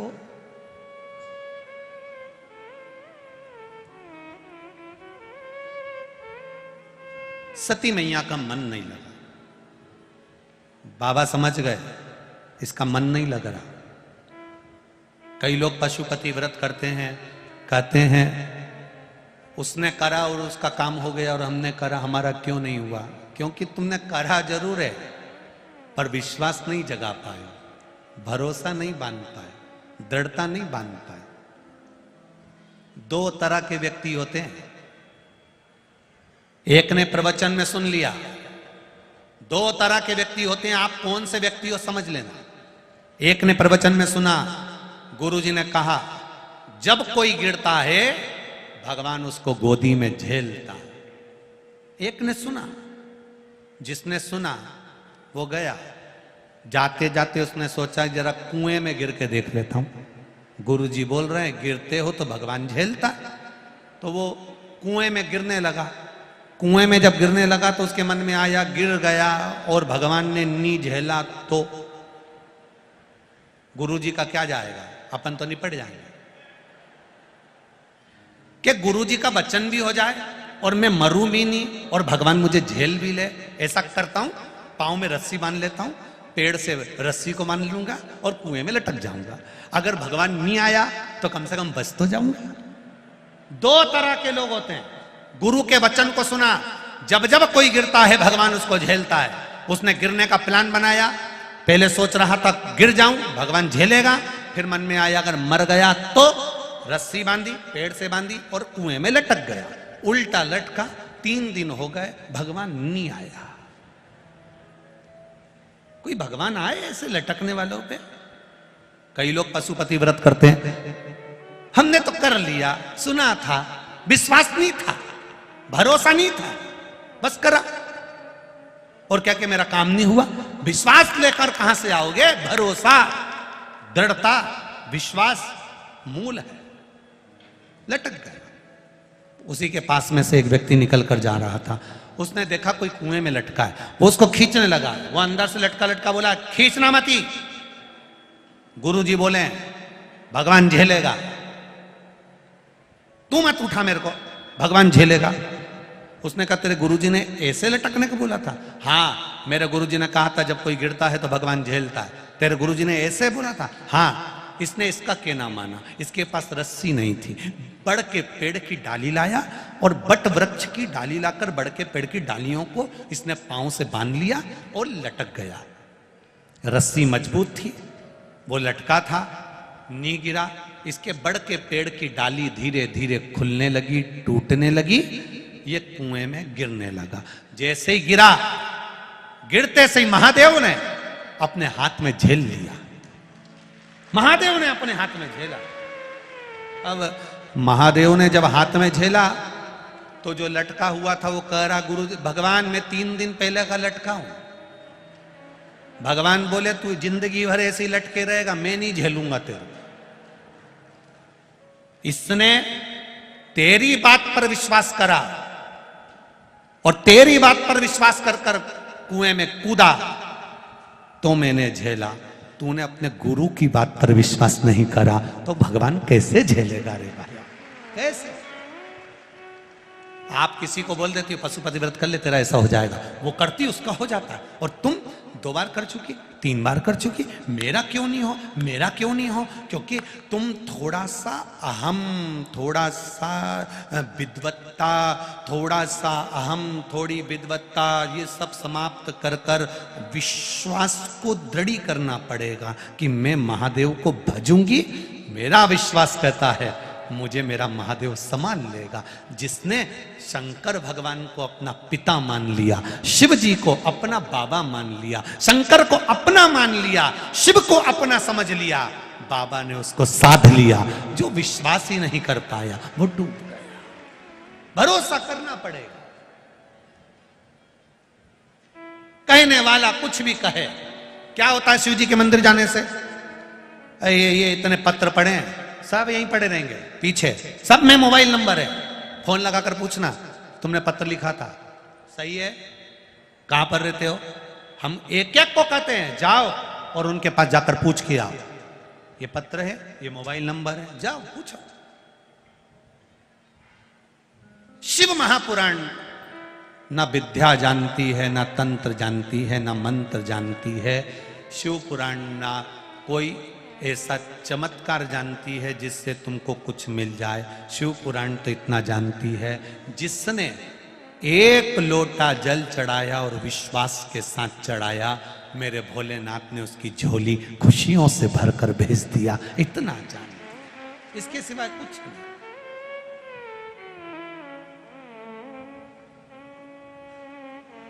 बस इतना जानो। भरोसा कितना है? एक किसान अगर खेती करने के लिए जाता है, फसल बोने के लिए जाता है, उसका भरोसा होना चाहिए कि मैंने जो बीज डाला है ये बीज उगेगा, ये मेरा विश्वास कहता है। दुनिया के लोग कह रहे हैं ये बीज अच्छा नहीं है, ऐसा नहीं है, वैसा नहीं, नहीं, मेरा विश्वास कहता है उगेगा। आपका भरोसा अगर पक्का है तो बंजर भूमि में भी फसल हो जाती है, और विश्वास पक्का नहीं है तो बंजर भूमि में क्या, खुद की अच्छी प्याऊ भूमि में भी फसल नहीं हो पाती है। विश्वास को दृढ़ करना पड़े, भरोसे को पक्का करना पड़े। आया समय,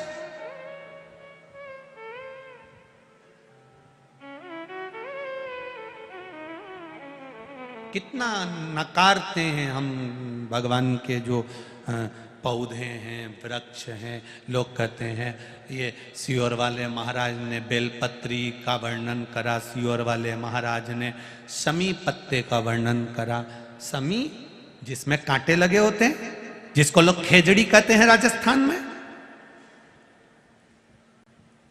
शमी जिसमें कांटे लगे हैं, जिसको लोग खेजड़ी कहते हैं,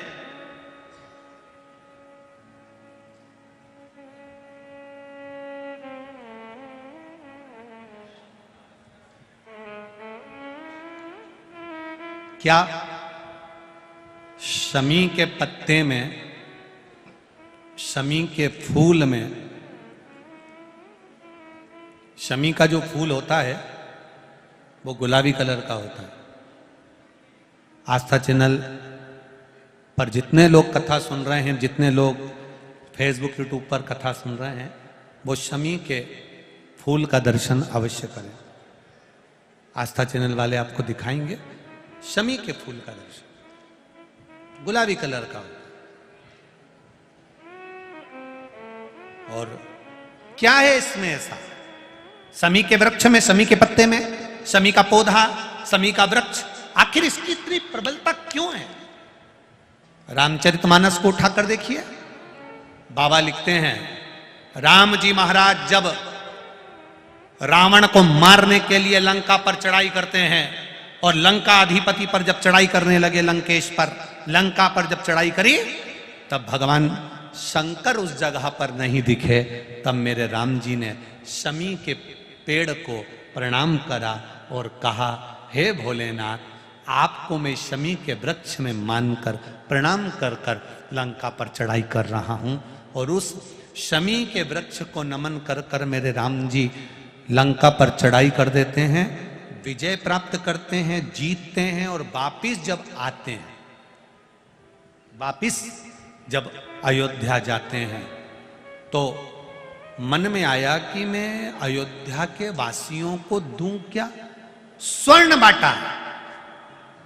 माता कौशल्या जी ने, माता कैकेयी जी ने, माता सुमित्रा जी ने स्वर्ण बांटा। राम जी से पूछा गया, संतों ने, साधुओं ने, तपस्वियों ने, ऋषियों ने पूछा, हमें स्वर्ण नहीं चाहिए, पर स्वर्ण की कीमत के बराबर कोई ऐसी वस्तु दी जाए जो स्वर्ण की कीमत से भी परिपूर्ण हो। तब एक शमी का पत्ता मेरे राम जी ने संतों को, ऋषियों को, साधुओं को दिया। एक शमी का पत्ता। आज भी जिस दिन रावण मरता है, रावण को जिस दिन जलाया जाता है, क्या बोलते हैं उसको? विजय दशमी। विजय दशमी के दिन शमी का पत्ता, अब इधर का नहीं मालूम इधर देते कि नहीं देते, पर हमारे उधर नियम है, शमी का पत्ता विजयदशमी के दिन आज भी लोगों को दिया जाता है। क्यों देते हैं? उसका कारण क्या है? क्योंकि राम जी ने स्वर्ण के आभूषणों के बराबर, हजारों स्वर्ण मुद्राओं के बराबर एक शमी के पत्ते की मूलता कही है, और शमी का पत्ता संत, ऋषि, साधु, गुरुजन को दिया कि ये मेरे शंकर का एक स्वरूप है। ये शमी का पत्ता नहीं, ये वैभव को प्रदान करने वाला, एक आनंद सुख देने वाला। केवल एक कथा नहीं है शमी के वृक्ष की। शमी के वृक्ष की 3 कथाओं को हमारे यहां शास्त्रों में वर्णन किया। दूसरी कथा महाभारत में वर्णन आता है, और महाभारत के अंतर्गत जब पांडवों को वानप्रस्थ दिया गया, तब पांडवों ने भगवान से पूछा कि हम हमारे शस्त्र को, हमारे औजारों को, हमारे अस्त्र शस्त्र को कहाँ रखें? तब भगवान कृष्ण ने शमी का पेड़ बता दिया। शमी के वृक्ष के नीचे पांडवों ने अपने अस्त्र शस्त्र उस शमी के पेड़ के नीचे गाड़ दिए।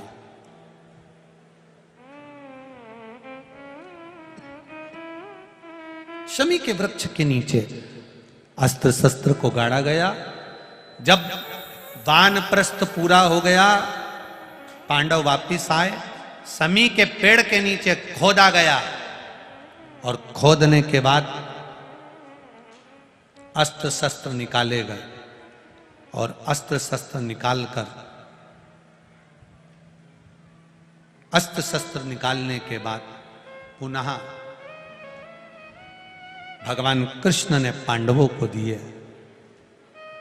पांडवों ने उन अस्त्र शस्त्र की पूजन शमी के वृक्ष के नीचे करी, तो भगवान कृष्ण ने कह दिया, आज आपने पूजन करी है, विजय दशमी का जो दिन होगा, लोग अपने घरों में शस्त्र की पूजन करेंगे, शमी के पत्ती का स्मरण करेंगे, उसके घर में कभी संपदा की कमी नहीं होगी और वीरता का आनंद होगा।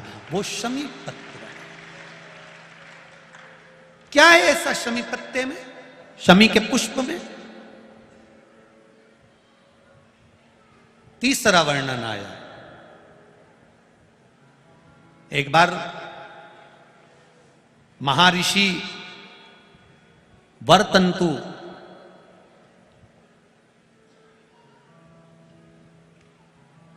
अपने शिष्य, जिसका नाम था कोस,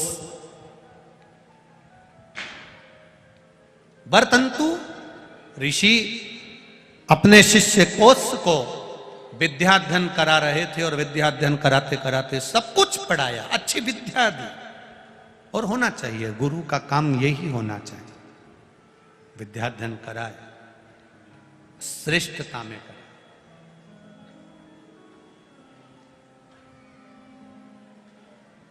श्रेष्ठता। अब वर्तंतु ऋषि ने जब अपने शिष्य कोस को विद्याध्ययन कराई, सारी विद्या का अध्ययन पूर्ण हो गया, कोस अच्छे पढ़ गए, विद्याध्ययन पूर्ण हो गया, सारे रस तत्व कोस को प्राप्त हो गए, कोस सारी विद्याओं में निपुण हो गया, सारी विद्याओं में निपुण। गुरु ने उसकी परीक्षा ली, वर्तंतु ने परीक्षा ली, सब में कोस पास हो गया, सब में पास। सब में उत्तीर्ण।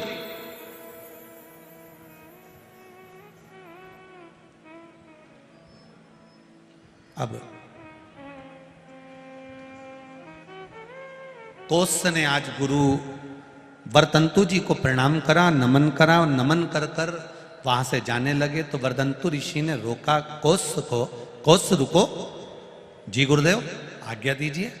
गुरु जी ने आज्ञा दी कि एक काम करो, तुमने विद्या अध्ययन करी है पर हमको विद्या अध्ययन करने की भेंट नहीं दी है। गुरु जी आप आज्ञा करो, मैं आपको क्या भेंट दे दूं? आप आज्ञा तो करो, मैं आपको दूं क्या? क्या प्रदान करूं मैं आपको, आप बोलिए। गुरु जी ने कहा 14 करोड़ सोने की मुद्रा। वरतंतु जी कहते हैं कि मैंने जो तुम्हें पढ़ाया, विद्या अध्ययन कराया, उसके लिए 14 करोड़ स्वर्ण मुद्रा मुझे लाकर दीजिए। कौत्स की आंख में से आंसू बहने लगे। गुरुवर, मैं एक साधारण सा ब्राह्मण का बालक हूं, साधारण सा ब्राह्मण का बालक हूं, और 14 करोड़ सोने की मुद्रा में विद्या अध्ययन करने के लिए, या मैंने जो पढ़ाई करी या विद्या अध्ययन करी उसके लिए मैं 14 करोड़ सोने की मुद्रा कहां से दे सकता हूं? कैसे दे सकता हूं? नहीं नहीं नहीं, तुमने पढ़ाई करी है तो तुम्हें 14 करोड़ सोने की मुद्रा मुझे गुरु दक्षिणा में देना पड़ेगी। 14 करोड़ सोने की मुद्रा मुझे ला कर दो। कौत्स की आंख में जल भरा हुआ था, मैं ब्राह्मण का बालक हूं, कहां से ला कर दूंगा साहब? कैसे ला कर दूंगा मैं? कैसे लाऊं? कहां से लाऊं? कौत्स आंख में आंसू भरकर रोते रोते राजा रघु के पास चले। राजा रघु, जिनसे रघुवंश बना था, जिससे रघुकुल की रीत रखाई थी, उस राजा रघु के पास में कौत्स ब्राह्मण पहुंच गया। कौत्स की आंख में आंसू भरे हुए हैं, आंखों में जल भरा हुआ है। एक शमी की पत्ती, एक शमी के पुष्प का महत्व क्या होता है उसको जरा अच्छे से समझना। ये शंकर भगवान के 3 नंबर का पुष्प का वर्णन चल रहा है, शमी के पुष्प।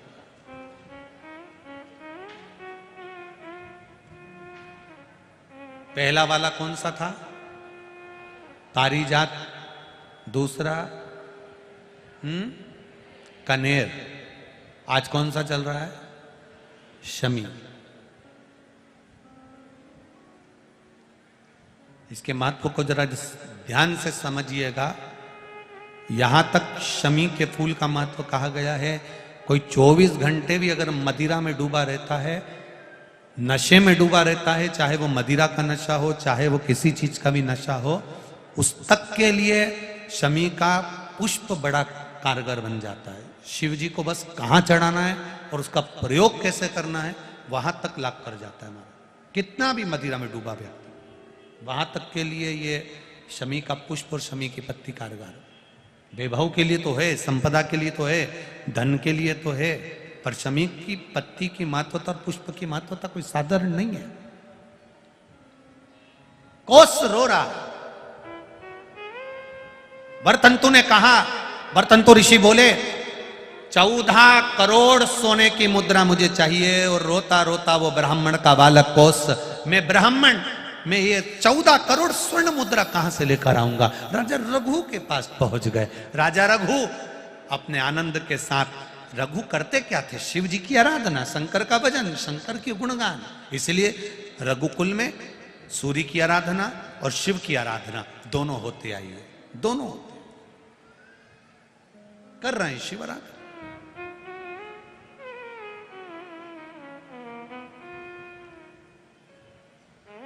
बाबा का गुणगान, बाबा का स्मरण जपते।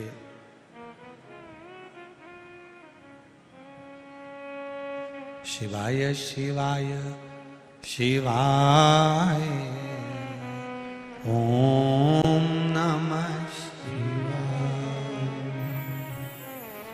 शिवाय शिवाय शिवाय। ओम नमः शिवाय। ओम नमः शिवाय। ओम नमः शिवाय। ओम नमः शिवाय। ओम नमः शिवाय। ओम नमः शिवाय। ओम नमः शिवाय। ओम नमः शिवाय। ओम नमः शिवाय। राजा रघु शिव नाम की भक्ति में डूबे। शिवाय शिवाय शिवाय। ओम नमः शिवाय। आप भी बोलो शिवाय शिवाय शिवाय। ओम नमः शिवाय। ओम नमः शिवाय। ओम नमः शिवाय। ओम नमः शिवाय। ओम नमः शिवाय। ओम नमः शिवाय। ओम नमः शिवाय। ओम नमः शिवाय। ओम नमः शिवाय। शिवाय शिवाय शिवाय। ओम नमः शिवाय। शिवाय शिवाय शिवाय। ओम नमः शिवाय। कोस राजा रघु के पास पहुंचे। राजा रघु शिव जी की भक्ति में लगे थे। पूजन से उठे। जैसे ही उठे कोस ने हर हर महादेव जम के चिल्लाया। हर हर। जैसे ही कोस हर हर महादेव चिल्लाए राजा रघु की दृष्टि पड़ गई। राजा रघु ने देखा और राजा रघु की दृष्टि जब पड़ी तो दृष्टि पड़ते ही राजा रघु ने कोस को पास में बुलाया। हे बालक इधर आओ। ब्राह्मण देवता जरा इधर आइए। ब्राह्मण देव आइए। ब्राह्मण पधारे। राजा रघु शिव मंदिर से बस बाहर निकले ही थे। राजा रघु ने कोस को हाथ जोड़कर निवेदन करा। आप कौन हो? कहां से आए हो? क्या चाहते हो? कैसे आना हुआ बताओ। कोस ने बस आंख से आंसू लगातार बह रहे हैं। आंख से आंसू झड़ रहे हैं और कोस रो रहा है। सब कुछ झूठा हो सकता है पर नेत्र का अश्रु झूठा नहीं होता। दिल में कहीं ना कहीं चोट लगी होती है तभी आंख में आंसू आ ही जाता है। कहीं चोट लगी होती, हृदय में कहीं ना कहीं चोट लगी, अश्रु आया। पर कलिकाल में, कलयुग में कुछ लोग ऐसे भी होंगे जो झूठा भी रो लेते होंगे। उनका भी कोई ठिकाना नहीं है। क्या करें? पर झूठे आंसू अलग दिख जाते हैं। हृदय से रोया हुआ जीव अलग दिख जाता है।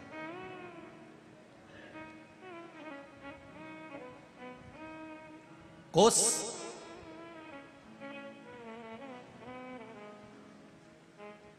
ब्राह्मण के बालक हो तुम।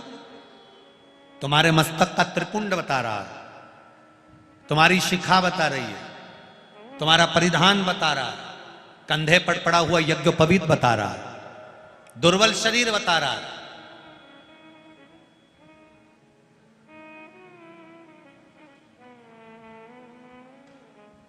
क्या चाहिए आपको? कौत्स ने कहा, जिस गुरु जी के यहां मैंने विद्याधन करा है, बर्तंतु जी के यहां, उनको गुरु दीक्षा में 14 करोड़ सोने की मुद्रा देना। 14 करोड़। राजा रघु ने हाथ जोड़कर कहा, ब्राह्मण देवता, 3 दिन पहले मैंने यज्ञ करवाया था, मेरे राजकोष में जितना धन था मैंने वो सारा धन उस यज्ञ में लगा दिया, सारा धन मैंने यज्ञ में लगा दिया। ब्राह्मण देवता 14 करोड़ सोने की मुद्रा कैसे दे सकता? अगर धन होता तो मैं आपको देता, पर 14 करोड़ सोने की मुद्रा अगर आप 5,000, 10,000, 25,000, 50,000 मांगते तो भी दे देता, 1 करोड़ भी मांगते तो भी दे देता, पर 14 करोड़ सोने की मुद्रा राजा रघु अगर वचन दे दे तो फिर देना तो पड़ेगा ही सरी, क्योंकि रघुकुल रीत सदा चली आई, प्राण जाए पर वचन ना जाए। मैं कैसे 14 करोड़ सोने की मुद्रा आपको दे दूं? कोई सहज है 14 करोड़ सोने की मुद्रा एकत्रित करना? कैसे दूं मैं आपको? ये 14 करोड़ सोने की मुद्रा आप मांग रहे हैं ब्राह्मण देवता। कौत्स ने हाथ जोड़कर निवेदन करा, मेरे को गुरु दक्षिणा में देना है 14 करोड़ सोने की मुद्रा। अब राजा रघु वो 14 करोड़ सोने की मुद्रा कैसे लेकर आते हैं, कैसे शमी के फूल की महत्वता का वर्णन होता है, कल की कथा में श्रवण करेंगे। अभी भगवान श्री गणेश जी महाराज पधार रहे हैं।